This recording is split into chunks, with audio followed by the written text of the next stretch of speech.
Hey, welcome to Versus. We made it we're on another trilogy. We finished Humpty Dumpty. Hopefully, there's no more of those. However, there is another franchise, among others, is still alive and well in Jagged Edge, the Jagged Edge pantheon of movies. I am John Maher. With me, as always, on these Monday nights, Will Cohen. Well, before we get into this movie, how are you feeling? I am honestly, I'm actually getting over strep throat, which I didn't realize I had until I went to the doctor a few days ago. All right. So I'm on the upswing. Luckily, the cough is starting to dissipate, and it doesn't feel like I'm swallowing glass and acid every single time I try and drink water. So I'm actually doing okay. Well, then I'm Despite sorry I made you watch this movie. Geez, this feels like I'm just throwing you right back in the shit. The movie I'm talking about, though, again, the start of another trilogy. So far, Dinosaur Hotel. Welcome to the Dinosaur Hotel. Contestants, you have a once-in-a-lifetime opportunity to win $1 million.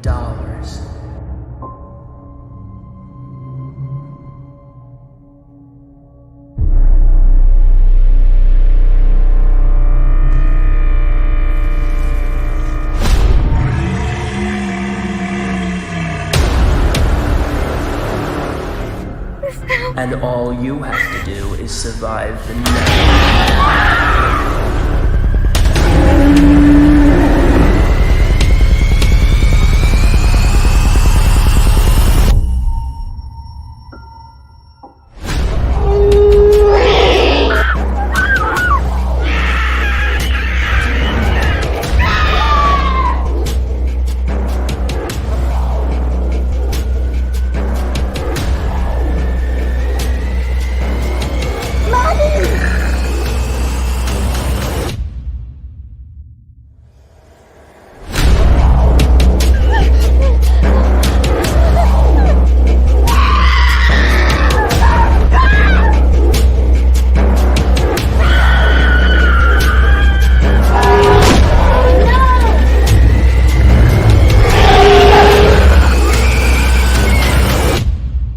Man versus dinosaur.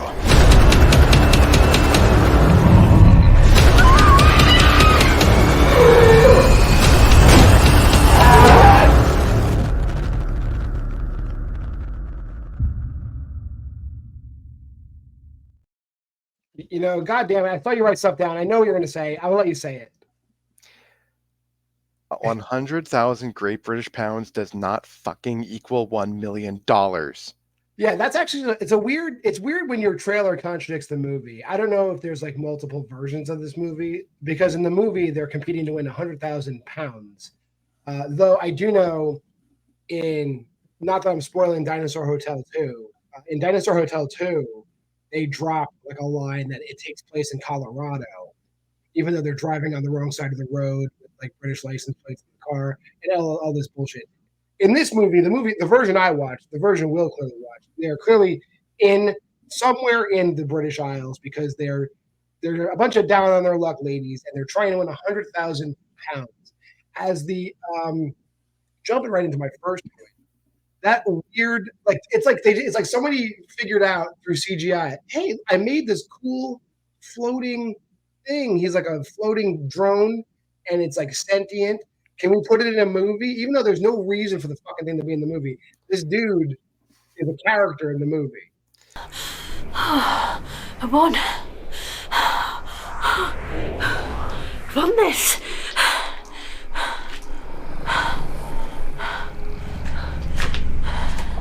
Welcome to the hotel.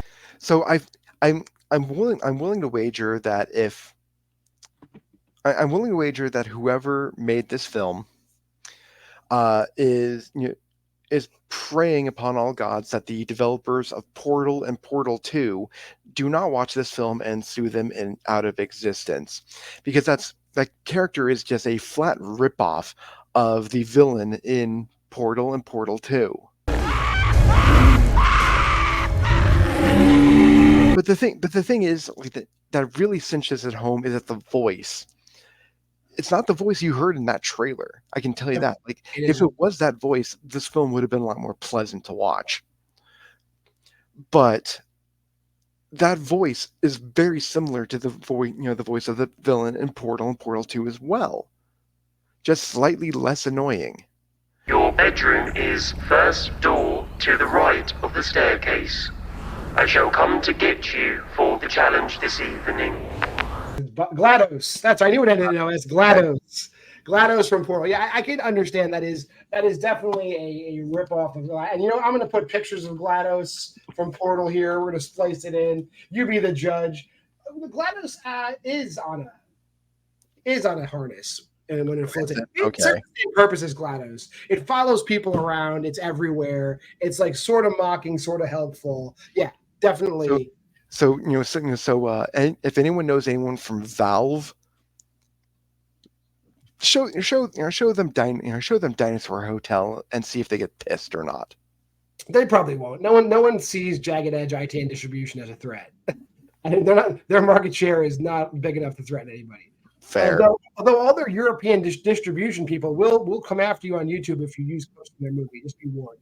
They back right down, bitches. Anywho,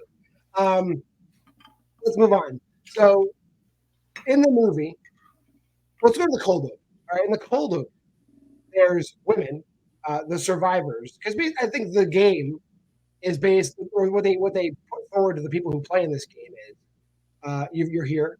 If you survive the night, you win 100,000 pounds, and basically, you can't leave, and whoever wins gets 100,000 pounds. Spoiler alert: no one wins.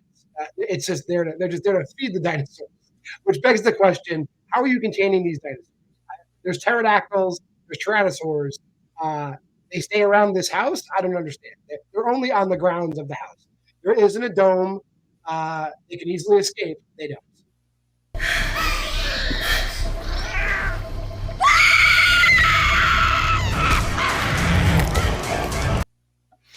Maybe there were collars that we didn't see on the pterodactyls, and they had the invisible fence just really, really tall. I don't know. They have the invisible fence from the cabin in the woods, which they could have easily just CGI'd in. They CGI'd in everything else. They couldn't CGI in the invisible fence.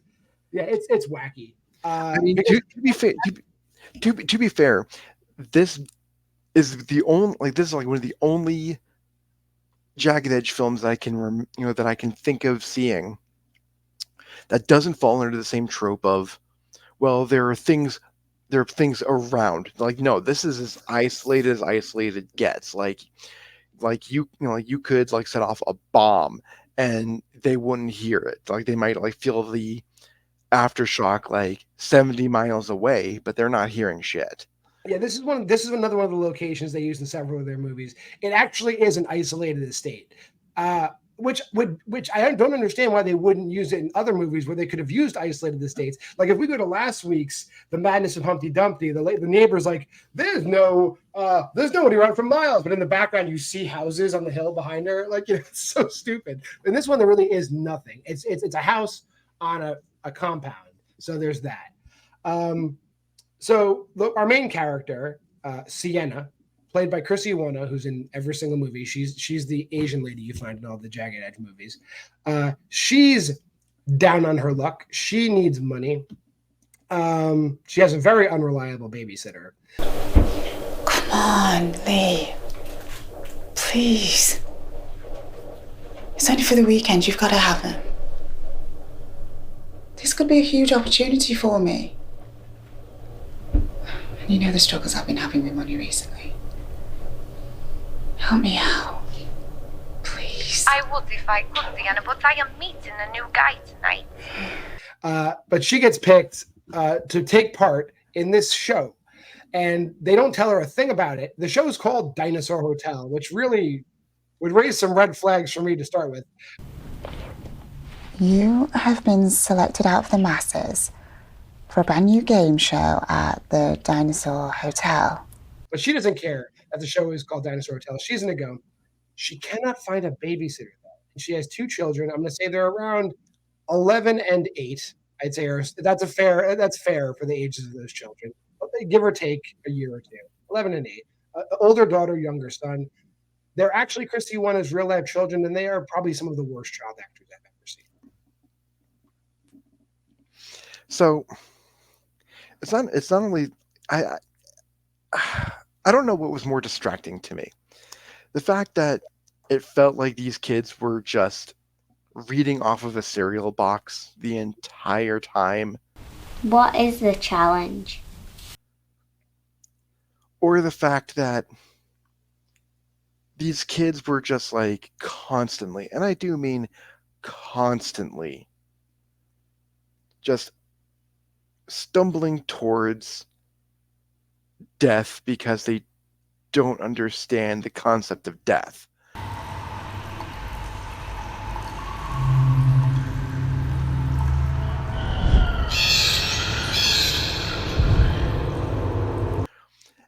It was just the most obnoxious thing. Yeah, the biggest plot point about this movie that's just so weird to me. Not that I need 100% realism in my horror movies, but you have like full-on adults armed in some cases who are just getting laid out by dinosaurs.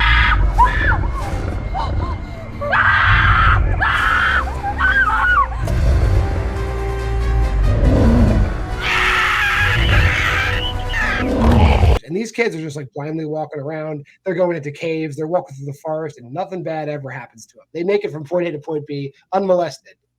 Pun intended.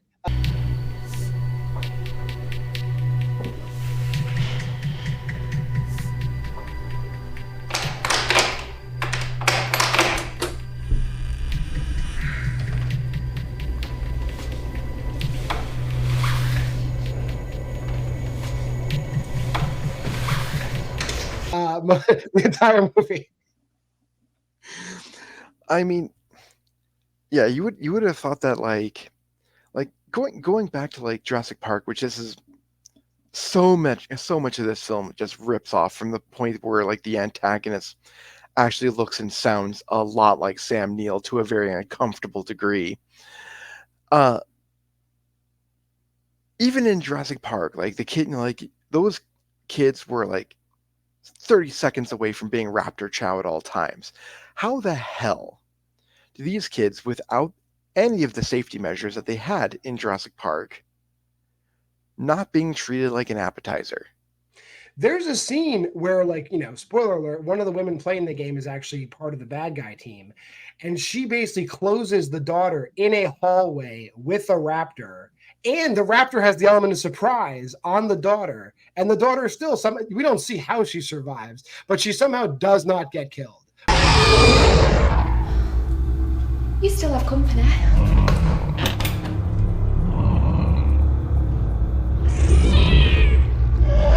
When other people who know raptors are coming are getting killed by raptors, much easier.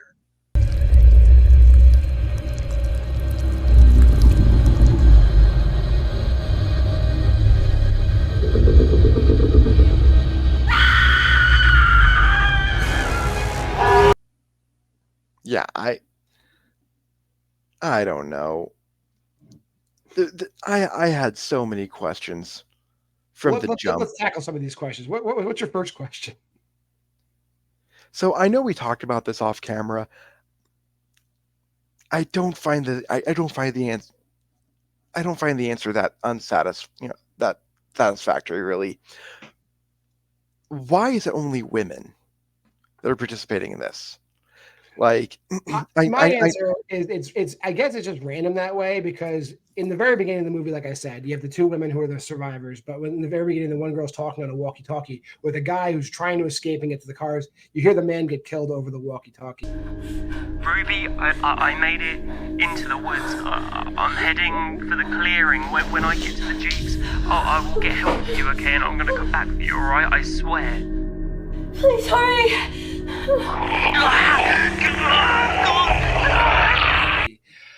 And then in the next movie, spoiler alert, there are males. So I don't know. I think this is just coincidental that it's all women. There's no real reason why it's all women. It's just all women. Fair. I mean, it's just so there's question number one right there. Second question is like, everyone gets there. How are they containing the dinosaurs until the big reveal? Because I'm not seeing anything. I'm not seeing pens. I'm not seeing collars around their necks. I'm not seeing fences. I'm not seeing dudes with tasers. I'm not seeing any of this shit. How? They don't explain it. And they don't explain it in the second movie either, as far as I know. And they have every kind of dinosaur. They got raptors that can get in the house.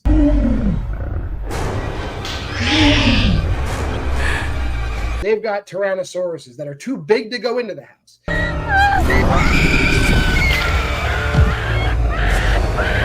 They have pterodactyls flying around.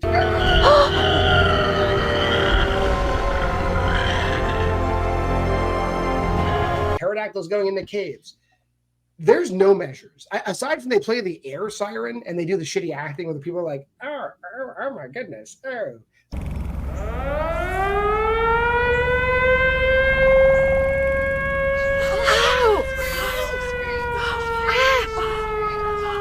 Like there's that calls the pterodactyl over to the house. That's the only exposition we're given. Other than that, the dinosaurs just show up wherever they need to show up. Sirens occur and then dinosaurs show up, but like they don't explain. It's like, again, these movies aren't very long. This one is really not long at all. I think it was 74 like minutes. Yeah, exactly. So it's like, you're telling me you couldn't just have like one just bit of dialogue. Oh, we've been training, we've been training them so that, so when the siren calls, when the siren blares out, they come a running towards where the siren is. It's like they couldn't just put that in there. It's like, guys, yeah, make this at least somewhat satisfying. The contestants are clearly there to feed the dinosaurs, right? But it seems like the raptors are getting most of the action because they're killing a lot of people inside the house. The Tyrannosaurus, which is a very large dinosaur, is outside of the house. I don't think that dinosaur is getting enough food because it's not eating a ton of people. I think we only saw it eat one person this entire movie. Person. That's not enough. And it's a big, big dinosaur. Like, why wouldn't that Tyrannosaurus be eating the raptors? That's what I don't understand. Like the circle of life is not being adhered to in this environment. How are we not like seeing just they're traveling all over this estate? How is there not just like random dinosaur carcasses just everywhere? Because you're right, the T-Rex should be a lot hungrier than it is. Yeah. And yet somehow, no, yeah. So let's stick to the plot here. So these women, I believe there's 5 women. Yeah, 5 women. The contestants. But remember, Sierra can't get a babysitter. So even though they tell her, and my biggest gripe with this movie, aside from the fact that it exists, is the fact that they change the rules like every 3 seconds. So they tell her she cannot bring any guests. Can't just leave you here. Then we come. No, it strictly says no guests. But she doesn't have a babysitter. So she's going to sneak her kids in and have them stay in her room in the hotel. But when she gets there, GLaDOS slides in and he doesn't care that she has kids. It's like, oh, hey, who are your guests? It said in the rules, no guests. But the first question he asks her is, who are your guests? Sienna Woods. And who might your guests be? Oh, my kids, I'm sorry. And it's like, oh, these are my children. It's like, oh, cool, bring them on in. So now it's okay to have the kids in the house, whatever. But the kids, even though nobody signs any contracts or anything, they keep basically saying that there's an unspoken contract that the second the kids walked into the house, they became willing participants in the game. That's weird, but whatever. They're clearly committing crimes. Like there's crimes, and this is every Jagged Edge movie. This shadow corporation is committing fucking crimes. They're committing crimes, and these crimes, according to the main antagonist, are being broadcast over the internet. Me and many, many more believe it. Do you think I'm the only one watching? This place is rigged with cameras. People pay a pretty dollar just to have the privilege to watch in. To the point that there's enough people that they're making a ton of money because people are betting on it like it's DraftKings. So like it's known that this exists. And this is embedded in actual British society. So, like, how does it exist? It's blood sport. They're making money off it somehow. So money is going through banks, but it exists for years apparently, because you see multiple cycles of the game happen. Right, exactly. Yeah. But you're right, like the rules keep getting stranger and stranger as they go along. Like, for like, again, like as you said, no guess. Oh, who are your guests? Oh, they're fine. Oh, they're now participants. But they keep changing like the count of like how many eligible players there are. It's like, oh, we're down to 4. No, you didn't have those, so the kids aren't available. Okay, fine. We're down to the final 5 after another one gets picked up. Oh, so now the kids are involved. And then it's like, oh, well, we're down to the final 3. Oh, we're not going to count the bad girl. Yeah. No, So as soon as the girl changes sides, they treat her as dead in the game. But then she just walks out, and after they've said a million times, there's 3 people left. So the lady knows her kids are still alive. The girl walks out, and she's like, and they have a legitimate conversation where I guess they had to just add it at the last second. Like, well, wouldn't she be confused because she's the 4th person, and that's how she finds out she's a bad guy? No. It said the 3 of us. Myself and the kids. Why didn't it count you? Which would bring me to another great point in the movie. Whoever did the props needs to be put away, because they couldn't even be bothered to get. I'm not saying, I know it's England. I know the gun laws are a little different over there, but I mean, I've seen Guy Ritchie movies. Those guns look real.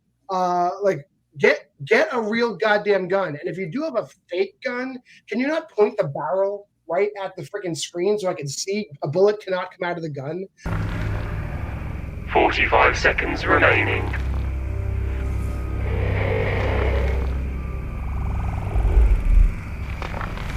Like, every gun has a solid barrel. Like, I bought it at the dollar store. It's absolutely ridiculous. Point the gun away from the camera at least. Like, have some pride in your movie. Oh, yeah, going back to that conversation, like, the big twist reveal. It's like, oh, she figured out that she's the bad guy. Well, how did she not figure it out right from the jump when Sarah is scared out of her goddamn mind, but Zara just walked up to her like they were going to brunch. Just big smile, big hug, going, "Oh, hi, you're still alive." Like,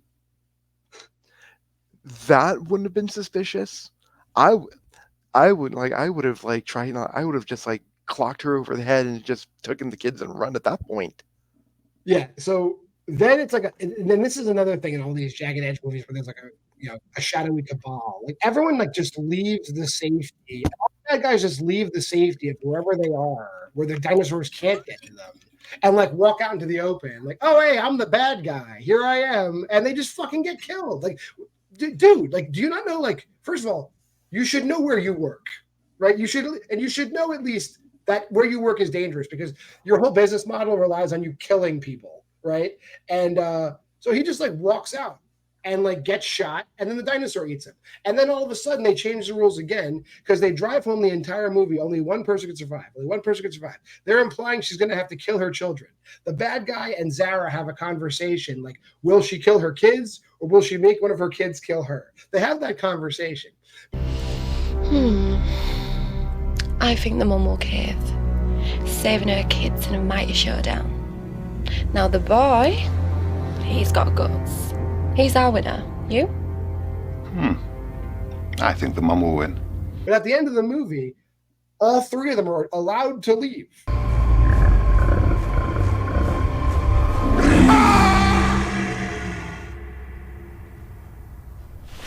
Did we win? I think so. It's Hunger Games And the cars that didn't work suddenly work. Well, you see they indicated that one. Like, for the cars, they kind of indicated that when the car didn't work in the first place, which we'll get to. There's a problem that I have with that scene, knowing what we know now. But they kind of indicated that when they go there, they have a signal jammer. So it's like all electronics are just not going to work. So they're assuming that all cars have enough electrical components in there that the car is not going to work, which is fine. So be it. But that floating drone works the whole time.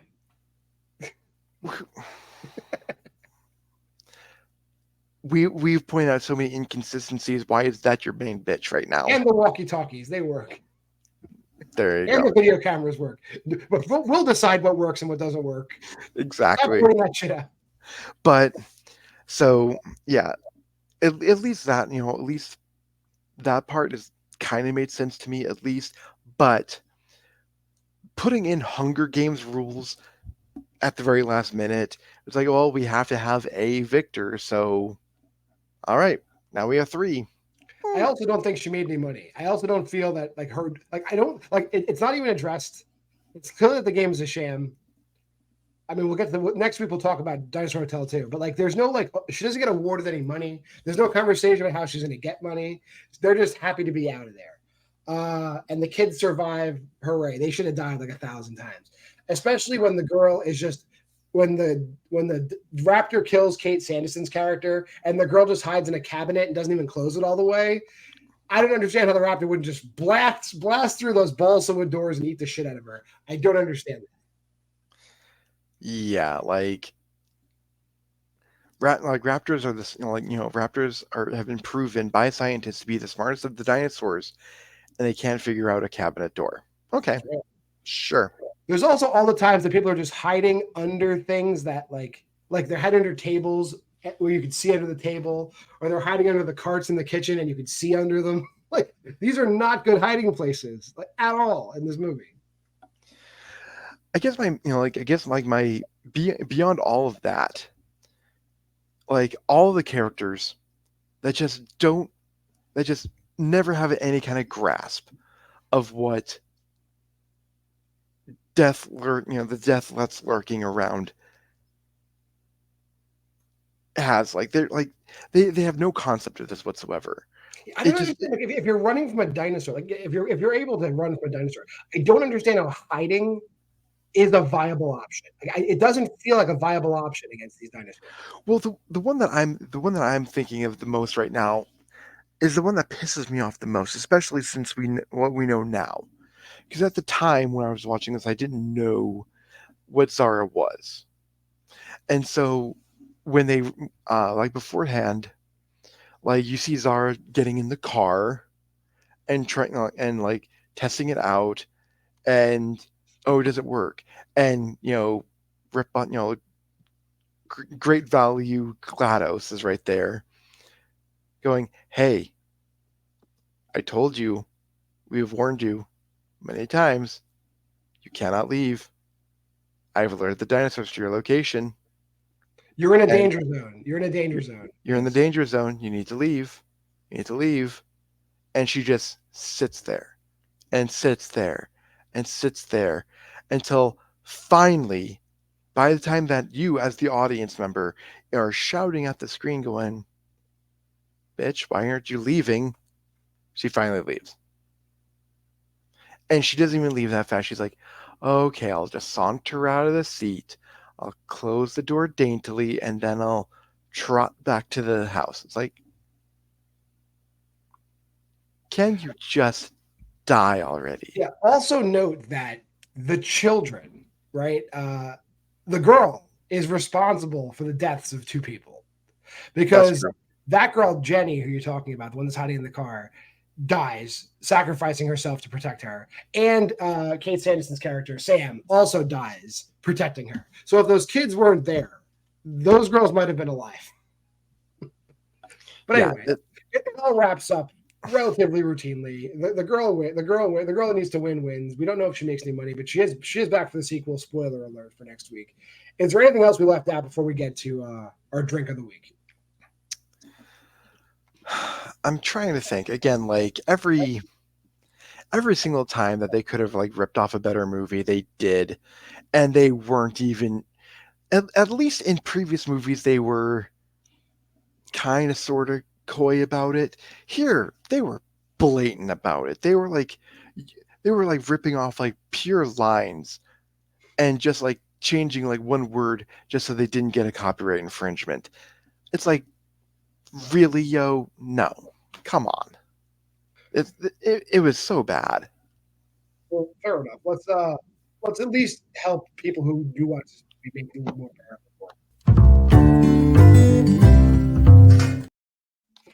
What's the drink of the week? All right, so I promise that this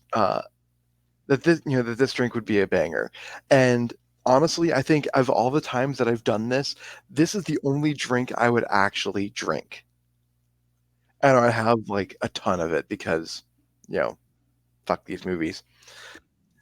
This is called the T-Rex Tango. Okay. Let's see. Sounds like a rum drink. You are 100% correct. Okay, I have to say. 2 shots of rum right off the bat. Good. Dark rum, may I add. Then you have a shot of pineapple juice, 1 shot of mango juice, a half shot or half ounce of lime juice, and a half ounce of simple syrup. And then you finish it off with 2 dashes of Angostura bitters, and on the side of the glass, you garnish it with a fresh pineapple slice. I would drink that. Oh, I would drink the hell out of this. Well, I'm not going to add too much to the drinking game, so I'll just go right off the bat. I need you to anytime somebody points the gun they're using at the camera and you see that the barrel is solid, take a big gulp of your drink. Oh yeah. Anytime you blatantly hear something that was ripped off of Jurassic Park, you're taking a drink. Anytime you close your eyes and you hear Sam Neill's voice, you're taking a drink. Every single time you wonder, okay, did I accidentally turn on the Portal movie because of that fucking drone? You're taking a drink. Any single time a dinosaur looks to the left and looks to the right for no reason, you're taking a drink. Even if there's a wall. Yeah. Like every single time someone's face appears in purple lighting, you're taking a drink. You're made like that happens a lot. This happens a lot. Your liver is never going to forgive you for this. But if you drink this drink, at least you'll have a good taste in your mouth by the time they're taking you to the hospital. Well, that should make it bearable. Next week, there's another one of these movies. There's Dinosaur Hotel 2. The stakes do get a lot more in Dinosaur Hotel 2. Believe me, you're going to want to be here for that. But if you made it this far in the video, like, comment, subscribe, and share. Mondays we do Versus. Thursdays we do Why We Love Horror and Horror Headlines live on all the platforms. And Friday, as always, Why We Love Horror Trivia. Until next time, I am JWMaher. That is Will Cohen. And this has been Versus. We appreciate you showing up.